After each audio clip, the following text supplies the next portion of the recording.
Bonjour tout le monde, aujourd'hui j'ai une nouvelle leçon qui concernant la potentielle d'action. Donc au d'abord, je voudrais commencer par donner l'introduction de la potentielle d'action. Alors, potentielle d'action, l'autre fois, on peut l'appeler un flux nerveux. C'est l'événement court qui peut apparaître durant lequel le potentiel électrique des cellules, notamment les neurones, mais aussi cellules excitables telles que les cellules musculaires ou les cellules endocrines augmentent puis chutent rapidement. Et pour l'événement que les potentiels d'action considérés sont numéro 1, c'est la dépolarisation, c'est l'état de pause, que le potentiel de la membrane interne passe de minus 70 à plus 30 mV. Comme vous pouvez voir sur l'image. Et numéro 2, c'est la repolarisation. C'est la période que la membrane interne repasse à minus 70 mV. Et pour la numéro 3, c'est la hyperpolarisation. C'est la période pour les cellules non myélisées que le potentiel diminue jusqu'à l'état de hasard minus 80 mV pour ensuite retourner à minus 70 mV si il ne peut plus introduire d'autres potentiels d'action. C'est la période réfractaire. Donc on se passe, je vais parler de différents types de la période réfractaire comme telle que la période réfractaire absolue et la période réfractaire relative. Donc, qu'est-ce que c'est la période réfractaire absolue? La période réfractaire absolue, c'est la période qui passe durant environ 1,5 millisecondes. Le seuil d'excitabilité devient infini.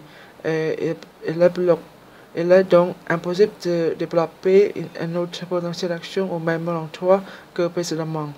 Et pour la période réfractaire relative, c'est la période durant laquelle le seuil d'excitabilité diminue jusqu'à revenir à une valeur normale de minus 70 mV et un nouvel potentiel d'action émerge, et ainsi de suite jusqu'à ce que le seuil d'excitabilité ne soit plus dépassé. Et ce page, je vais vous parler plus d'informations sur la potentiel d'action. Les potentiels d'action se propagent par le processus de base ionique. Et ensuite, les potentiels d'action de pause est gradué dépendant comme des gradations de concentration de la perméabilité de la membrane aux ions potassium et sodium. Et pour pouvoir initier le potentiel d'action, il doit avoir besoin de l'augmentation de la perméabilité de la membrane et diffusion des ions sodium et potassium le long des gradations de concentration. Et pour ce pas, je vais vous parler des différentes étapes d'un potentiel d'action. Alors, au départ, les canaux de fuite sont les mêmes que ceux qui sont perméables au potassium. Et très peu de canaux sodiques ouverts. Le potentiel de repos est proche du potentiel d'équilibre du potassium minus 70 mV. Donc, la première étape, c'est la dépolarisation. C'est la période que on peut appeler la stimulation, qui entraîne ouverture nombre croissant de canaux sodiques voltaires. Cependant, c'est l'entrée de sodium dans le maillot intracellulaire. Donc, il peut dire que la potentiel ou l'électricité dans l'intérieur de cellules est devient positif. Comme vous voyez sur l'image que dans la dépolarisation, l'électricité à l'intérieur de la membrane est devient plus positif. Et pour la deuxième étape, c'est la potentiel suratteint.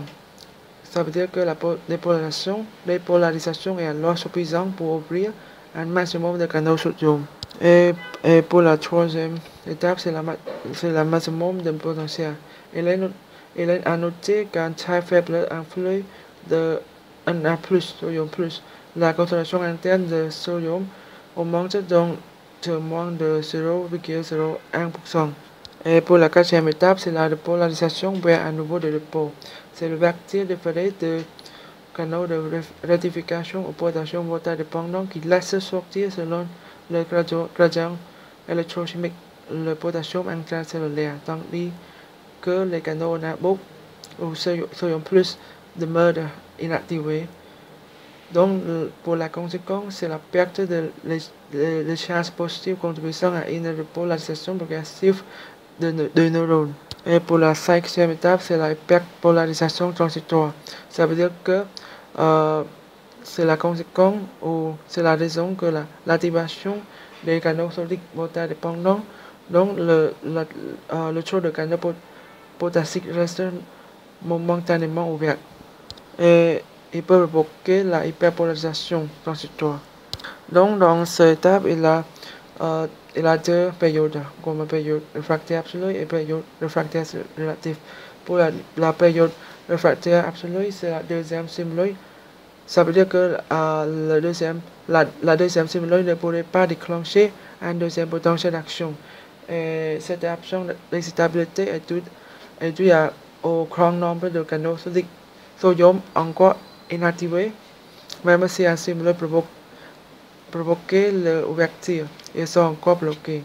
Et par contre, pour la période réfractaire relative, c'est un intervalle de temps 1 à 15 millisecondes durant lequel un stimulus ne déclencherait plus un potentiel d'action, sauf si celui-ci est supérieur à la normale. Et pour la 16e étape, c'est le retour de volume au potentiel à sa valeur de repos.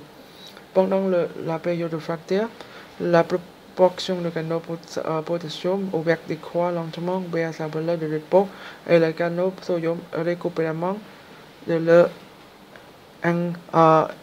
inactivation. Et pour la cinquième étape, c'est le retour des concentrations ioniques à leur valeur initiale. Grâce à la pompe ionique sodium-potassique ATP dépendant qui peut rentrer activement le potassium et fait sortir l'excédent de sodium afin de restaurer les conditions de départ. Ici, c'est l'image qui montre le mécanisme de la potentielle d'action. Comme vous voyez que quand il provoque la dépolarisation, il doit avoir l'entrée de sodium à l'intérieur de celui qui provoque le changement de potentiel membrane. Par exemple, s'il n'y a pas de stimulus à l'extérieur, la membrane de cellule extérieure, il a valeur positive. Mais quand il a stimulé, il peut provoquer l'intérieur de cellules devient postérieur. Donc, il provoque la dépolarisation. Je vous remercie de votre attention pour me regarder mon vidéo. Et si vous aimeriez regarder la prochaine vidéo, vous pouvez cliquer le subscribe pour me regarder. Donc, merci.